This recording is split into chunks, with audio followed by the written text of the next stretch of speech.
Good morning, good day friends. This is Tracy Brown, your somatic nutrition therapist and attuned eating expert. And I wanted to respond to the comments that we got on last week's infographic. I didn't make that anonymous. I couldn't find the author of it. So whoever made that was very helpful for us, and thank you. The infographic talked about fight, flight, freeze, and fawn, which are all survival states we can find ourselves in basically when we're in too much stress, in situations where we don't have the capacity to stay present. And my work revolves around how those states can get intersected with food, which causes disordered eating. And a lot of what I do is help people get out of those autopilot responses of like, oh, I'm feeling scared, revved up, anxious, and my go-to are XYZ food behaviors. Somebody else's may be different. And we spend a lot of time working from the bottom up physiology, not just the head down, like, dismantling diet culture, all that kind of stuff. But we're really looking at like the bodily threat response that keeps us from being honestly present enough to eat normatively.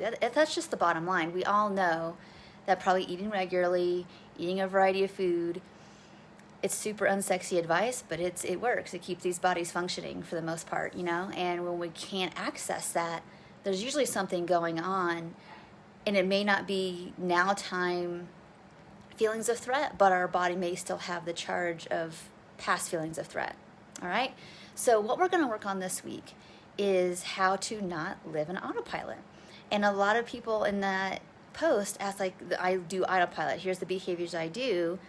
And it's good to start identifying. So today, between now, so Monday, Tuesday, Wednesday, from the time of this video live, I want you to practice noticing which state you get in and looking at that infographic. Like, look, if you're in fight or flight, those are action-oriented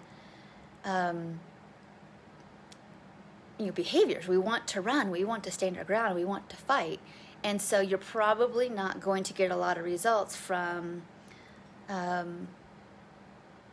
something super duper calming. You might, but it may be that you need to move your body, and that doesn't mean exercise. It simply means I need to get some of this adrenaline out of my core and out my arms and legs, and that could be as simple as a wall push, sitting on a ball and bouncing a little bit. Those things can help. If you find yourself more of a dorsally checked out, submitting your will, fawning kind of state, you also need to move, but it looks different. It could just more simply big deep breaths, orienting, just recognizing that you're doing the thing.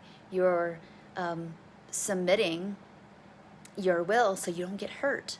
And recognizing in now time, it's just not those times where you don't have more say.